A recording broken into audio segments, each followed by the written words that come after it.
নমস্কার, আসসালামু আলাইকুম। কেমন আছেন সবাই? আজ অনেক দিন পর আপনাদের সামনে আমি একটা ভিডিও নিয়ে আসছি।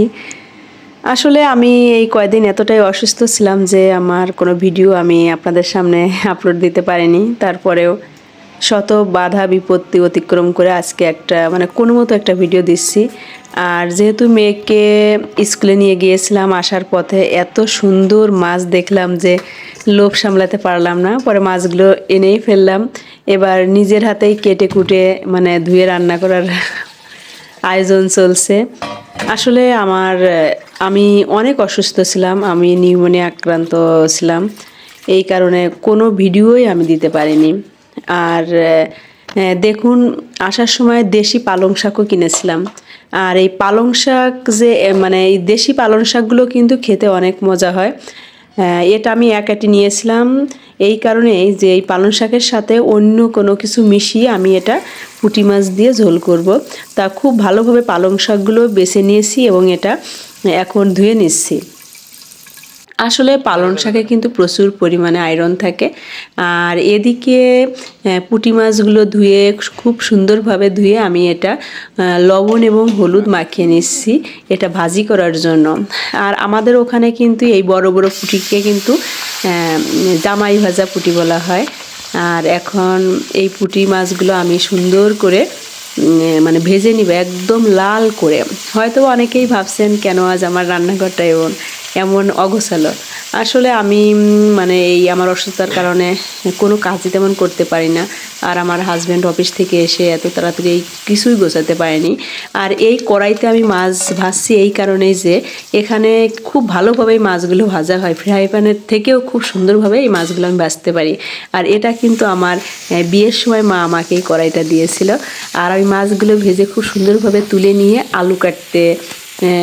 আলু কাটা শুরু করেছি। দেখুন, আলুগুলো এরকম লম্বা করে সুন্দরভাবে কেটে নিয়েছি, কারণ এটা পালং শাকে যেহেতু, এর জন্য আমি লম্বা লম্বা করে আলুগুলো কেটে নিয়েছি।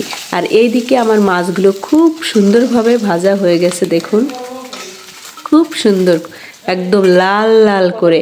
আর এটা জামাই ভাজা পুঁটি, অর্থাৎ নতুন জামাই আসলে এই পুঁটি মাছগুলো তাকে দেয়া হয়। এই কারণেই কিন্তু এর নামটা এমনই হয়েছে। এটা আমাদের আমার বাপের বাড়ি অর্থাৎ ফরিদপুর এই নামটাই বলা হয় এখানে। আর যেহেতু আমার মাছগুলো ভাজা হয়ে গেছে, আর ওই তেলেই কিন্তু আমি খুব সামান্য মশলা এখানে ব্যবহার করব। ওই তেলে সামান্য জিরা রাঁধুনি দেওয়ার পর আলুগুলো আমি খুব ভালোভাবে ভেজে নিচ্ছি, একদম লাল করে ভেজে নিব। আর এটা এই পালং শাক এবং আলু ইসের তরকারিতে কিন্তু আমরা তেমন মশলা ব্যবহার করি না। আর এখানে আলুগুলো খুব লাল করে ভাজার পর এখানে আমি জল দিয়ে দিয়েছি। আর যখন জলে বলক উঠছে তখন এতে আমি দিয়ে দিচ্ছি, বলক অবশ্য ওঠে নাই, জল গরম হওয়ার পরপরই এটাতে আমি কাঁচামরিচ কিন্তু ব্যবহার করতে হবে। তা না হলে কিন্তু এই স্বাদটা কিন্তু আমরা কখনোই পাবো না। পালং শাকের যে একটা আসল স্বাদ সেটা কিন্তু আমরা পাবো না। এবার দেখুন, ঝোল টকবক করে ফুটছে আর এই ফুটন্ত আলুটা গলে গেছে। আমি এখন এতে পালং শাক দিয়ে দিচ্ছি। আর পালং শাকের ফ্লেভারটা আমার খুব পছন্দ। আর আমার খুব ইচ্ছা আছে যে আপনাদেরকে আমি একদিন পালং পনির করে দেখাবো। আর এটা কিন্তু আমাদের দৈনন্দিন খাবারের তালিকায়, এটা হুবহু কোনো খরচও নাই। আর এই রান্নাটা খুব সুস্বাদু, একদম আসল একটা যে গ্রামের একটা স্বাদ সেটা কিন্তু এটাই পাওয়া যাবে। আর এখন এই যে এই মাছটার নাম কিন্তু আমাদের গ্রামে খয়রা মাছ বলে, অনেকে খলসে মাছও বলে। এবার ভাজা পুঁটি মাছগুলো এখানে ছাড়া হচ্ছে। দেখুন কি একটা কম্বিনেশান, আলু, পালং শাক, কাঁচামরিচ দিয়ে একদম পুঁটি মাছের ঝোল। এখানে আমি একটু ঝোল বেশি করে রাখছি, কারণ আমার বাচ্চারা ঝোল অনেকটাই পছন্দ করে। আমার কিন্তু রান্নাটা শেষ, এবার আমি এটা পরিবেশন করব।